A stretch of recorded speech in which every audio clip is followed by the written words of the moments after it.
북한에서 절대 일어날 수 없다고 믿었던 일이 스위스 제네바의 북한 대표부 한가운데서 벌어졌습니다. 굳게 닫힌 금고 문을 연 엘리트 외교관 부부는 수십만 달러의 운영자금 대신 놓여있는 낡은 종이 쪼가리들을 보고 그 자리에서 얼어붙고 말았습니다. 평생 조국에 헌신했지만 하루아침에 억울한 책임을 뒤집어쓰고 처형당할 위기에 처한 그는 결국 11월의 차가운 새벽 어둠 속으로 몸을 숨기게 됩니다. 과연 충성스럽던 북한 외교관을 제네바의 밤거리로 내몬 금고 속 충격적인 비밀은 무엇이었을까요? 오늘 이 이야기 꼭 끝까지 함께 들어주셨으면 좋겠습니다. 여러분의 구독과 좋아요 하나하나가 숨겨진 북한의 진실을 세상에 알리는 힘이 됩니다. 제네바에도 봄은 왔습니다. 레만 호수 위로 물안개가 걷히면 멀리 몽블랑 봉우리가 하얗게 모습을 드러냈어요. 저는 매일 아침 그 풍경을 보며 출근길을 걸었습니다. 양복깃을 세우고 유엔 출입증을 목에 걸고 북한 외교관의 얼굴을 하고서요. 그 시절 저는 그 풍경이 아름답다는 걸 느낄 여유조차 없었습니다. 아니, 정확히 말하면 그 아름다움을 느끼면 안 된다고 스스로를 다잡았어요. 자본주의 나라의 화려함에 현혹되지 말라는 교육을 뼛속 깊이 받은 사람이었으니까요. 레만 호수가 아무리 아름다워도 그건 그냥 물이었습니다. 대동강도 물이니까요. 저는 리철민이라고 합니다. 지금은 서울에서 살고 있지만 2년 전까지만 해도 주 제네바 북한 대표부에서 2등 서기관으로 일했습니다. 평양에서 태어나고 자랐고 김일성 종합대학 불어과를 졸업한 뒤 외무성에서 15년 넘게 일했어요. 당에 충성하고 수령을 받들며 사는 것이 삶의 전부인 줄 알았던 사람입니다. 북한에서 외교관이 된다는 건 대단한 영예예요. 집안 전체가 수십 년에 걸쳐 쌓아온 충성심이 심사를 통과해야 가능한 일이거든요. 저는 그 기회를 얻기 위해 청춘을 바쳤고 그 자부심이 오랫동안 저를 지탱해줬습니다. 아내 순이도 같은 대표부에서 행정 업무를 맡고 있었어요. 평양 외국어대학 영어과 출신으로 저와는 외무성에서 만나 결혼했습니다. 말수가 적고 꼼꼼한 사람이에요. 제가 원칙을 따지는 편이라면 순이는 현실을 보는 눈이 있었습니다. 제네바에 부임할 때 아들 준혁이를 함께 데려왔어요. 그 아이가 스위스 학교에서 처음으로 또래 외국 친구들과 어울리며 눈치 없이 크게 웃는 모습을 볼 때면 저도 순이도 말없이 미소를 지었습니다. 평양에서는 뭘 하든 주변 시선을 살펴야 했는데 이 아이는 그냥 웃고 있었어요. 그 자연스러움이 왜인지 마음에 걸렸습니다. 부러웠던 것인지도 몰라요. 대표부 안으로 들어서면 분위기는 달랐어요. 전임 대사 박승철이 부임한 뒤로 대표부 안에는 묘한 긴장감이 감돌았습니다. 그가 무슨 일을 하는지, 어디서 누구를 만나는지 아무도 속 시원히 알지 못했어요. 다만 운영자금 지출 내역이 지나치게 불투명하다는 걸 저는 서류를 정리하다가 몇 번이고 느꼈습니다. 영수증 하나 없이 처리된 지출 항목들이 눈에 밟혔어요. 물으면 본부 지시라는 말로 막혔습니다. 그 말 앞에서는 더 이상 물을 수가 없었어요. 북한에서 본부 지시는 대화의 끝입니다. 그 무렵 저는 여전히 체제를 의심하지 않았습니다. 불합리한 일이 생겨도 내가 모르는 지시가 있겠거니 하고 넘겼어요. 평양에서부터 그렇게 훈련받았으니까요. 어릴 때 우리 아버지가 늘 하시던 말씀이 있었습니다. 당이 시키는 대로만 하면 절대 잘못되는 일 없다. 아버지는 그 말을 평생 흔들림 없이 믿으셨고 저도 오랫동안 그렇게 믿었어요.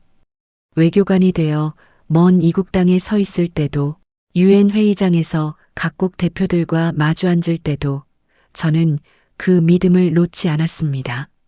하지만 제네바의 봄이 깊어갈수록 뭔가 이상하다는 느낌이 조금씩 고개를 들었어요. 마치 레만 호수 수면 아래에서 무언가가 천천히, 아주 천천히 올라오는 것처럼요. 그때는 그게 무엇인지 몰랐습니다. 그저 낯선 불편함이었어요. 그 불편함은 아직 이름을 갖지 못하고 있었습니다. 박승철 대사가 사라진 것은 2023년 여름의 일이었습니다. 어느 날 아침 출근해 보니 그의 집무실 문이 잠겨 있었고 이후 사흘이 지나도록 아무 연락이 없었어요. 처음에는 개인적인 사정이 있겠거니 했습니다. 외교관들도 갑자기 본부 지시로 움직여야 할 때가 있으니까요. 그런데 닷새가 지나고 일주일이 되어도 감감무소식이었어요. 본부에 보고했지만 처음에는 답이 없었습니다. 그러다 열흘이 지나서야 짧은 전문 하나가 왔어요. 대사의 소재를 파악하라. 그게 전부였습니다. 아무런 설명도 아무런 지시도 없었어요. 저는 그 전문을 받고 아내 순이를 바라봤습니다. 순이의 얼굴이 창백해지는 걸 봤어요. 아내는 행정 서류 전반을 담당하고 있었기 때문에 대표부 재정 상황을 저보다 훨씬 더 잘 알고 있었습니다. 그날 오후 우리 둘은 아무 말 없이 대표부 금고 앞에 섰어요. 주변에 아무도 없는 것을 확인하고 나서야 순이가 번호를 눌렀습니다. 금고 문이 열리던 그 순간의 느낌은 지금도 잊을 수가 없어요. 수십만 달러가 있어야 할 자리에 낡은 영수증 묶음과 차용증 몇 장만 덩그러니 놓여 있었습니다. 순이가 먼저 손을 뻗어 서류를 집어들었어요. 차용증에는 박 대사 본인의 서명이 있었는데 상환 날짜는 이미 몇 달 전에 지나 있었습니다. 처음부터 갚을 생각이 없었던 돈이었어요. 아니, 처음부터 자기 것으로 만들 작정이었던 겁니다. 수년에 걸쳐 조금씩 치밀하게요. 저는 그 자리에서 한동안 움직이지 못했어요. 머릿속이 하얘졌습니다. 이 사실을 본부에 보고해야 하는가, 하지 말아야 하는가. 보고하면 관리 소홀의 책임이 현장에 남아있는 우리에게 돌아올 것이고, 보고하지 않으면 나중에 감사가 나왔을 때 더 큰 화를 당하는 건 분명했어요. 어느 쪽을 택해도 우리가 불리했습니다. 이걸 본부에 보고하면 우리가 책임을 뒤집어 쓴다. 순이가 낮고 단호한 목소리로 말했어요. 저는 바로 대답하지 못했습니다. 아내의 말이 맞다는 걸 알면서도 그렇다고 보고를 숨기는 것도 두려웠어요. 우리는 한동안 그 자리에서 아무 말 없이 서 있었습니다. 그날 밤 우리는 관사로 돌아와 준혁이를 재운 뒤 불도 제대로 켜지 않고 식탁에 마주 앉았어요. 박 대사가 이 돈을 어디에 썼는지, 어디로 달아났는지 알 수 없었습니다. 다만 그가 사라지기 며칠 전부터 혼자 늦게까지 집무실에 남아 있었다는 것, 그리고 금고 비밀번호를 최근에 바꾼 적이 있다는 것을 우리는 알고 있었어요. 돌이켜보면 모든 게 치밀한 준비였습니다. 그는 혼자 살 길을 찾아 나간 거였어요. 우리 같은 사람들의 운명 따위는 안중에도 없었겠지요. 어르신들도 아시겠지만 북한에서 상관의 잘못은 곧 아래 사람의 잘못이 되는 일이 허다합니다. 일제강점기 때 연대 책임이라 부르던 것과 크게 다르지 않아요. 그날 밤 저는 아버지 생각이 났습니다. 당이 시키는 대로만 하면 잘못되는 일 없다던 그 말이 평생 처음으로 공허하게 들렸어요. 당이 시킨 대로 살아온 저에게 당이 보낸 사람이 이 짓을 한 겁니다. 본부에서 감사단을 파견한다는 전문이 온 것은 박 대사가 사라지고 한 달이 지난 뒤였습니다. 저는 그 전문을 받는 순간 속이 철렁 내려앉는 걸 느꼈어요. 북한에서 감사단이란 그냥 서류나 훑고 가는 게 아닙니다. 책임자를 찾으러 오는 거예요. 누군가는 반드시 책임을 져야 하고 그 자리에 남아있는 사람이 책임자가 됩니다. 그리고 현장에 남아있는 사람은 저였어요. 박 대사는 이미 사라지고 없었습니다. 순이와 저는 그날부터 매일 밤 서류 더미와 씨름했어요. 박 대사가 수년에 걸쳐 빼돌린 흔적을 찾아내려 했지만 그는 보기보다 훨씬 치밀한 사람이었습니다. 지출 내역은 그럴듯한 명목으로 분산돼 있었고 외화 송금 기록도 여러 경로로 나뉘어 있었어요. 꼬리를 잡으려 하면 할수록 안개 속을 더듬는 기분이었습니다. 증거를 찾는 게 아니라 사라진 증거의 흔적을 찾는 일이었어요. 밤이 깊어질수록 순이 얼굴에는 그늘이 짙어졌고 저는 그 얼굴을 똑바로 쳐다보지 못했습니다. 그 무렵 저는 유엔 인권이사회 회의에 참석할 일이 있었어요. 북한 대표단의 일원으로 자리에 앉아 회의 자료를 펼쳤는데 그날 안건 중 하나가 대북 인권 결의안이었습니다. 화면에 탈북자 증언 영상이 흘렀어요.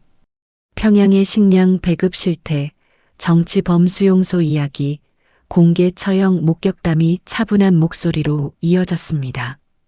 저는 그 자리에서 반박 자료를 준비해 갔고 원래대로라면 그 증언들을 날조된 반공화국 선동이라 일축해야 했어요.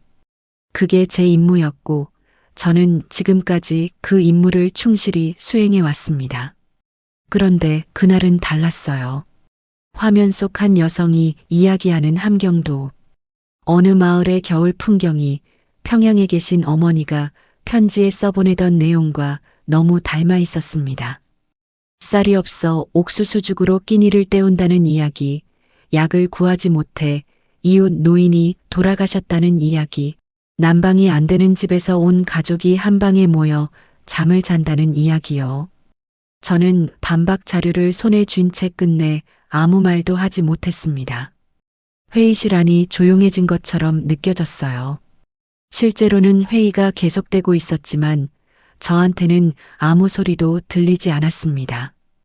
회의가 끝나고 숙소로 돌아오는 길에 순이에게 그 이야기를 털어놓았어요. 아내는 한동안 말이 없었습니다. 가로수 사이로 제네바 저녁 바람이 불어오는 동안 순이는 천천히 입을 열었어요. 나는 진작부터 알고 있었어요. 저는 그 말이 무슨 뜻인지 그 자리에서 다 이해할 수 없었습니다. 다만 그 말이 단순한 감상이 아니라는 건 알았어요. 오래 참아온 말이었다는 것도요. 그날 밤 오래도록 잠을 이루지 못했습니다. 창밖으로 제네바 시내의 불빛이 조용히 빛나고 있었어요. 평양에서는 밤이 되면 도시 전체가 어둠에 잠기는데 이곳은 새벽이 되어도 불이 꺼지지 않았습니다. 저는 그 불빛들을 바라보며 내가 평생 믿어온 것들을 하나씩 되짚어 봤어요. 그 믿음들이 얼마나 얇은 종이 위에 세워져 있었는지를 그날 밤 처음으로 느꼈습니다. 종이는 젖으면 찢어지는 법이에요. 2023년 늦가을 소환 명령이 왔습니다. 전문은 짧고 단호했어요. 리철민 서기관 및 가족은 즉시 귀국 조치할 것. 저는 그 문장을 3번 읽었습니다. 3번을 읽어도 내용은 달라지지 않았어요. 저는 아무 말 없이 전문을 순이에게 건넸습니다. 종이를 건네는 손이 떨리지 않도록 신경을 써야 했어요. 순이는 한 번 읽고 나서 조용히 종이를 내려놓았습니다. 그러고는 창밖을 바라봤어요. 제네바의 11월은 벌써 나뭇잎이 다 지고 앙상한 가지만 남아 있었습니다. 레만 호수 위에 낮은 구름이 깔려 있었어요. 한참 뒤 순이가 낮게 입을 열었습니다. 이건 귀국이 아니에요. 저도 그걸 알고 있었어요. 일주일 전 평양에서 오래 알고 지낸 외무성 선배가 우회적인 경로로 짧은 소식을 전해왔습니다. 유럽 주재 외교관 중 2명이 본국 소환 직후 조용히 처리됐다는 이야기였어요. 공식 이유는 없었습니다. 그냥 사라진 거예요. 그 소식을 들었을 때부터 저는 이미 알고 있었습니다. 우리에게 오는 소환 명령이 어떤 의미인지를요. 금고 횡령 사건의 책임자가 필요했고 현장에 남아있는 사람은 우리뿐이었으니까요. 그날 밤 준혁이를 재우고 나서 순이와 저는 오랫동안 말을 잇지 못했습니다. 식탁 위에는 아무것도 없었는데 우리는 그냥 거기 앉아 있었어요. 제 머릿속에는 평양에 남아있는 형 내외와 늙으신 어머니 얼굴이 떠올랐습니다. 형은 공장 기술자로 일하고 있고 어머니는 아버지 돌아가신 뒤 혼자 지내고 계세요. 우리가 귀국을 거부하면 그분들이 어떻게 될지를 생각하면 가슴이 무너져 내렸습니다. 어르신들이라면 아실 겁니다. 북한에서 가족 중 누군가가 체제를 이탈하면 나머지 가족도 함께 책임을 지게 된다는 것을요. 연자제라는 말은 공식적으로 사라졌지만 실제 삶 속에서는 여전히 살아있어요. 625 이후 남쪽에 가족이 있다는 이유만으로 평생 감시 속에 살아야 했던 분들, 이 방송을 보시는 어르신들 중에도 계실 거예요. 그 아픔을 저는 머리가 아니라 가슴으로 이해했습니다. 가족이 볼모로 잡히는 느낌이 어떤 건지를요. 어머니는 차마 마지막 인사도 받지 못할지 모른다는 생각이 들었어요. 북쪽 하늘 어딘가에 어머니 방 불빛이 있을 텐데 그 불빛을 다시는 볼 수 없게 될지도 모른다는 생각이요. 그러면서도 준혁이 얼굴을 떠올렸습니다. 스위스 학교에서 처음으로 눈치 없이 웃던 그 얼굴이요. 이 아이를 데리고 평양으로 돌아가면 그 웃음이 어떻게 될지 저는 알고 있었어요. 어른이 되기도 전에 사라질 웃음이었습니다. 그 밤 저는 순이의 손을 잡았어요. 아내의 손이 차갑게 떨리고 있었습니다. 우리는 그렇게 새벽 2시가 넘도록 앉아 있었어요. 결론을 내린 것도 내리지 못한 것도 아니었습니다. 다만 같은 방향을 바라보고 있다는 걸 손의 온기로 알 수 있었어요. 소환 전문을 받고 이틀을 버텼습니다. 본부에는 귀국 항공편을 알아보는 중이라고 보고했어요. 거짓말이었습니다. 20여 년 외무성 생활을 하면서 이렇게 큰 거짓말을 한 건 처음이었어요. 우리에게 남은 시간이 길어야 사흘이라는 걸 알면서도 막상 행동으로 옮기려니 몸이 굳어버렸습니다. 15년 넘게 외무성 사람으로 살아온 저로서는 그 모든 것을 등 뒤에 두고 돌아선다는 게 현실처럼 느껴지지 않았어요. 순이는 저보다 훨씬 빠르고 침착하게 움직였습니다. 아내는 이미 며칠 전부터 조용히 준비를 해두고 있었어요.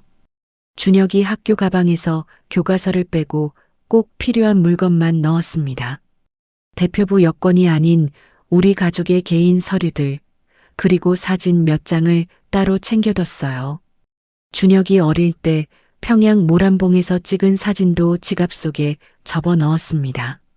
저는 그걸 보면서 아내가 이미 마음을 정했다는 걸 알았어요.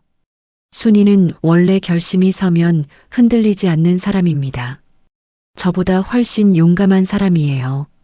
제가 마지막으로 대표부에 출근한 날, 저는 일부러 평소처럼 행동했습니다. 동료들에게 먼저 인사를 건네고 커피를 마시고 서류 몇 장에 서명을 했어요. 누군가 수상하게 여길까봐 점심도 자리에 앉아 먹었습니다. 오후에 금고 열쇠를 서랍에 넣어두고 집무실 문을 닫으면서 그 작은 방을 한번 돌아봤어요. 책상 위에 볼펜 2자루와 메모지 1권이 놓여 있었습니다. 처음 부임했을 때 이 공간이 그렇게 낯설었는데 이제는 또 이렇게 두고 떠나는구나 싶었어요. 이상하게도 그 순간 슬프다기보다 그냥 멍했습니다. 퇴근길에 저는 혼자 준혁이 학교 앞을 지나쳤습니다. 운동장에서 아이들이 뛰어놀고 있었어요. 준혁이는 보이지 않았지만 그 아이들 틈 어딘가에서 웃고 있을 것 같아서 한참을 멈춰 섰습니다. 이 학교에서 처음으로 눈치 없이 웃던 아들 얼굴이 떠올랐어요. 그 모습을 보면서 우리 부부가 몇 번이나 말없이 미소 지었던 기억도요. 이 아이를 데리고 평양으로 돌아가야 한다고 생각했을 때 그게 이 아이에게 무슨 의미인지를 저는 알고 있었습니다. 그래서 발이 움직이지 않았어요. 한참 동안 서 있다가 발걸음을 돌렸습니다. 제네바 한인 교회 목사님께 연락한 것은 그날 저녁이었어요. 예전에 한두 번 스쳐 인사를 나눈 적이 있는 분이었습니다. 외교관 신분이라 함부로 가까이 지낼 수 없었는데 그날은 무작정 전화를 걸었어요. 목사님은 놀란 기색 없이 조용히 끝까지 들어주셨습니다. 그리고 파리 주재 한국 대사관 담당자 연락처를 건네주셨어요. 조심하세요라는 말도 덧붙이셨습니다. 전화를 끊고 나서 저는 한동안 멍하니 앉아 있었어요. 이제 정말 돌아갈 수 없는 길에 들어섰다는 걸 느꼈습니다. 두렵지 않았다면 거짓말이에요. 하지만 그 두려움보다 더 큰 무언가가 그날 제 가슴 안에 있었습니다. 우리가 제네바를 떠난 것은 한밤중이었습니다. 11월의 새벽 2시 거리에는 사람이 없었어요. 트렁크 하나, 배낭 2개가 전부였습니다. 수년간 살던 관사 문을 닫으면서 저는 열쇠를 자물쇠에 꽂아둔 채 나왔어요. 가져갈 이유가 없었습니다. 그 방에 남겨진 것들, 옷가지며 살림살이며 준혁이 책상 위 장난감까지 다 두고 나왔어요. 나중에 생각해보니 그게 가장 마음에 걸렸습니다. 짐이 아니라 그 안에 깃들어 있던 시간들이요. 아이가 처음 스위스 친구를 집에 데려왔던 날, 순이가 처음으로 서양식 저녁을 만들어 보겠다며 레시피를 들여다보던 저녁 같은 것들이요. 제네바 중앙역 대신 리에이유라는 작은 역에서 기차를 탔습니다. 혹시라도 감시 요원이 중앙역에 나와 있을 경우를 대비한 거였어요. 순이 아이디어였습니다. 저는 그런 생각을 못했어요. 겁이 많은 건지 둔한 건지 저는 이미 머릿속이 가득 찬 상태였습니다. 우리는 플랫폼에 서서 아무 말도 하지 않았어요. 11월의 새벽 공기가 차가웠고 준혁이는 졸린 눈을 비비며 제 옆에 서 있었습니다. 아빠, 기차 어디가? 아이가 작은 목소리로 물었어요. 저는 아이 머리를 한번 쓰다듬으며 잠깐 여행 가는 거야 라고 했습니다. 그 말이 얼마나 궁색하게 들렸을지 지금 생각하면 마음이 무너져요. 15살짜리 아이한테 여행이라는 말로 덮어버린 거잖아요.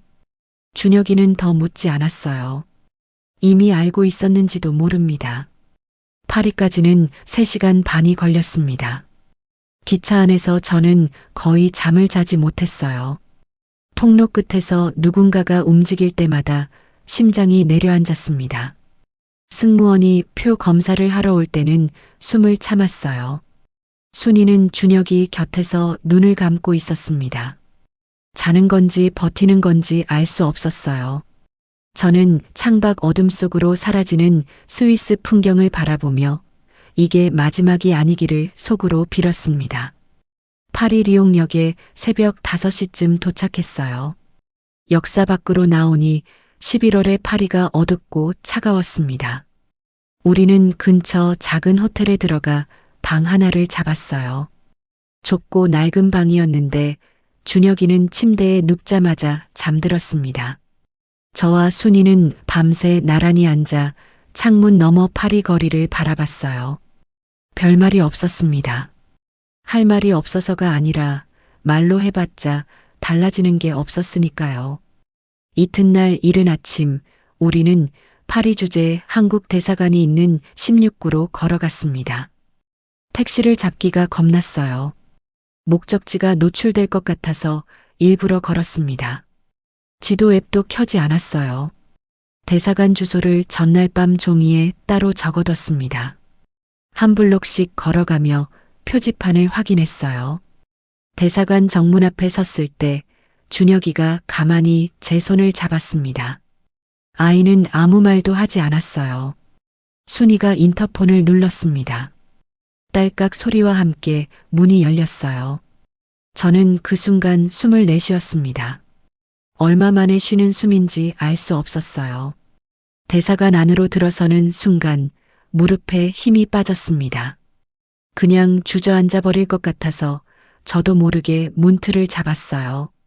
담당 영사님이 우리를 조용한 방으로 안내해 주셨습니다. 준혁이에게는 따뜻한 음료수를 건네주셨어요. 아이가 컵을 두 손으로 감싸쥐고 한 모금 마시더니 그제야 눈가가 촉촉해지는 걸 봤습니다. 그걸 보는 순간 저도 순이도 더는 참을 수가 없었어요. 아이 앞에서 내색하지 않으려고 이틀을 버텼는데 결국 그 따뜻한 음료 한 모금에 무너졌습니다. 신원 확인 절차는 생각보다 길었어요. 우리가 정말 누구인지, 자의로 온 것인지, 북한 측의 위장 공작은 아닌지를 확인해야 했습니다. 저는 그 과정이 당연하다고 생각했어요. 북한 외교관이 부부와 자녀까지 데리고 나타나는 경우는 흔치 않으니까요. 저는 묻는 말에 성실하게 답했습니다. 숨길 것도 없었어요. 금고 횡령건부터 소환 명령까지 알고 있는 것을 모두 털어놓았습니다. 말을 하다 보니 오히려 마음이 가라앉는 느낌이었어요. 20여 년간 속에 쌓아온 것들이 조금씩 내려앉는 것 같았습니다. 하지만 기다리는 시간 동안 평양에 남아있는 가족들 생각이 머리에서 떠나지 않았어요. 형과 형수, 그리고 어머니. 우리가 귀국하지 않았다는 사실이 평양에 보고되는 순간 그분들이 어떤 처우를 받게 될지 저는 너무 잘 알고 있었습니다. 북한에서는 가족 중 한 명이 체제를 이탈하면 나머지 가족도 함께 책임을 집니다. 연좌제라는 게 말로는 없어졌어도 실제 삶 속에서는 여전히 살아있어요.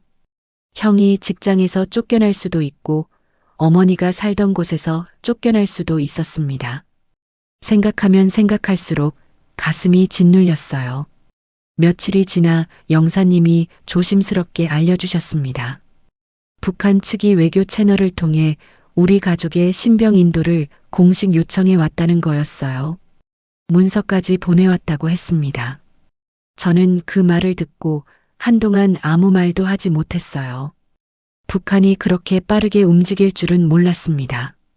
외교관 탈북은 그들에게도 체면 문제이고 동시에 정보 유출의 문제이기도 하니까요.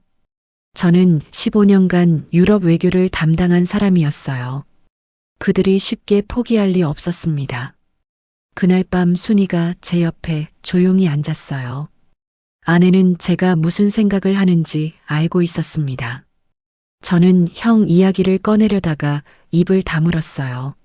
말로 꺼내면 더 무거워질 것 같아서요. 순이가 먼저 입을 열었습니다. 우리가 살아야 그쪽도 언젠가는 찾을 수 있어요. 저는 바로 대답하지 못했어요. 그 말이 맞는 말인지 틀린 말인지조차 판단이 서지 않았습니다. 살아남는 것이 가족을 버리는 것인지 아니면 언젠가를 위해 버티는 것인지 그 경계가 어디인지 몰랐어요. 다만 그 말이 지금 제가 붙들 수 있는 거의 유일한 것이었습니다. 파리의 밤은 길었어요. 저는 창 너머 어둠을 바라보며 북쪽 어딘가에 있을 어머니 방 불빛을 생각했습니다. 그 불빛이 꺼지지 않기를, 어머니가 부디 무사하시기를 소리 없이 빌었어요. 한국에 도착한 것은 2024년 초였습니다. 인천공항에 내려 입국장을 걸어 나오던 그 순간을 뭐라 설명할 수가 없어요. 감격스럽다고 해야 할지, 두렵다고 해야 할지, 그 두 가지가 한꺼번에 밀려오는 상태였습니다. 준혁이는 공항 안을 두리번거리며 아무 말이 없었어요. 순이는 제 팔을 꼭 잡고 앞만 보고 걸었습니다. 우리 셋 다 제대로 잠을 자지 못한 얼굴이었어요. 그래도 걸었습니다. 걷는 것밖에 할 수 있는 게 없었으니까요. 하나원에서 보내는 석 달 동안 저는 생각할 시간이 많았습니다. 외교관으로서 20여 년 동안 배운 것들, 지켜온 것들을 하나씩 되짚어보는 시간이었어요. 제가 유엔 회의장에서 막아서려 했던 이야기들이 사실이었고, 제가 날조라고 반박해야 했던 증언들이 진실이었다는 걸 하나씩 인정해가는 과정이었습니다. 그게 쉬운 일은 아니었어요. 자기가 평생 믿어온 것이 틀렸다는 걸 받아들이는 건 어떤 나이에서도 쉽지 않습니다. 저는 그 과정이 부끄러웠어요. 그리고 그 부끄러움이 오히려 저를 똑바로 세워줬습니다. 그해 봄 어느 날 뉴스 하나가 떴습니다. 북한 외무성이 공식 성명을 발표했는데 거기에 저와 순이의 이름이 올라 있었어요. 공화국의 존엄을 팔아넘긴 배신자라는 표현이 쓰여 있었습니다. 하나원 담당 선생님이 먼저 그 기사를 보시고 조심스럽게 알려주셨어요. 저한테 직접 보여줘야 할지 말아야 할지 고민하셨다고 했습니다. 화면을 보는 순간 가슴이 쿵 내려앉았어요. 처음에는 두려웠습니다. 제 이름이 공식 문서에 적의 이름으로 올라간다는 게 실감이 나지 않았어요. 외무성 복도를 걷고 수령 초상화 앞에 고개를 숙이며 살아온 그 저와 지금 이 서울 어딘가에서 그 기사를 읽고 있는 저가 같은 사람이라는 게 낯설었습니다. 배신자. 그 두 글자가 한동안 머릿속에서 떠나지 않았어요. 그런데 한참을 멍하니 앉아 있다 보니 두려움 아래에서 다른 감정이 천천히 올라오는 걸 느꼈습니다. 해방감이었어요. 이제 돌아갈 명분이 완전히 사라진 겁니다. 선택이 아니라 사실이 된 거예요. 그들이 먼저 저를 놓아준 셈이었습니다. 이름을 불러 배신자라고 낙인을 찍었지만 그건 동시에 저를 여기서 살아도 된다고 선고한 것이기도 했어요. 저는 그 아이러니가 씁쓸하면서도 이상하게 마음이 가벼웠습니다. 준혁이가 그 기사를 봤는지는 모르겠어요. 아이는 아무 말도 하지 않았으니까요. 다만 저녁을 먹고 나서 소파에 앉아있던 제 옆에 슬며시 와앉더니 말없이 제 손을 잡았습니다. 한참을 그렇게 있었어요. 그게 전부였습니다. 그것만으로 충분했어요. 북에 두고 온 어머니와 형이 지금 어떻게 지내는지 저는 아직 모릅니다. 이름이 불린 그날 저는 비로소 이 땅에서 다시 살아가야 한다는 것을 받아들였습니다. 언젠가 통일이 되는 날, 아니 그 전에라도 어떤 방법으로든 그분들 목소리를 들을 수 있기를 기도합니다. 강물은 어디서나 흐릅니다. 갈라진 물길도 언젠가는 다시 만나게 되어 있습니다.